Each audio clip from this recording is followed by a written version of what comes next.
सवाल दिलचस्प और लुभावने हैं, तो हम कहेंगे। आपने मेरे उत्तर के बारे में कुछ नहीं कहा।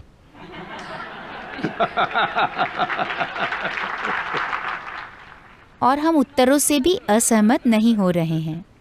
ये केवल जेएनयू की तारीफ कर रही हैं, ये मुझे शामिल नहीं कर रही। क्या ये मेरी पहली ड्यूटी नहीं है? सदगुरु, क्या हम कुछ और सवाल ले सकते हैं?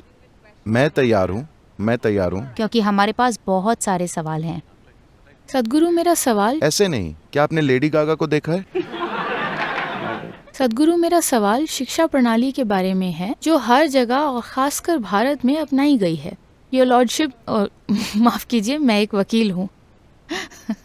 तो सदगुरु, मेरा सवाल है कि हमारे देश की आदर्श शिक्षा प्रणाली कैसी होनी चाहिए, जिससे हम देश के हर व्यक्ति की भौतिक जरूरतों का ध्यान रखते हुए जीवन के हर आयाम की खोज कर सकें। धन्यवाद। देखिए, ऐसा कोई सिस्टम नहीं है जिसे आप लोगों के लिए बना सकें, क्योंकि हमारे जीवन का समय सीमित है और शिक्षा हमारे जीवन का एक छोटा हिस्सा है। To create ऐसा सिस्टम जो सभी को जीवन के हर पहलू का अनुभव करवाए, नहीं, ये इस तरह काम नहीं करेगा। किसी की रुचि पढ़ाई में है, उसे उस दिशा में जाना चाहिए। कोई बस एक रोजगार चाहता है, उसे उस दिशा में जाना चाहिए। किसी के पास दूसरे प्रकार की काबिलियत है, उसको उस दिशा में जाना चाहिए। मुझे लगता है कि शुरू में ही मैं कहता हूं कि 12 की उम्र तक सभी पर्याप्त रूप से साक्षर हो जाते हैं। वे इस देश में कम से कम 1 या 2 भाषाएं पढ़ सकते हैं।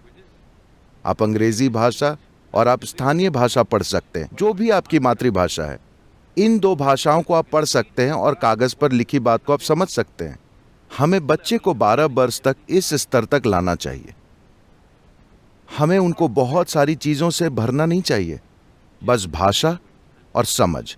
मैं जो पढ़ता हूं वो समझता हूं, इतना काफी है। अगर आप 12 साल की उम्र तक उन्हें इतना काबिल बना दें, तो आप मूल्यांकन कर सकते हैं कि कौशल के आधार पर कौन जा सकता है। उसी चीज में थोड़े ऊंचे स्तर पर किसे जाना चाहिए, किसे पढ़ाई की दिशा में आगे जाना चाहिए, ये करना जरूरी है। अगर ऐसा नहीं होगा तो सभी शिक्षा की मशीन में जबरदस्ती धकेले जाएंगे। लोग आत्महत्याएं कर रहे हैं, 1 या 2 नहीं। in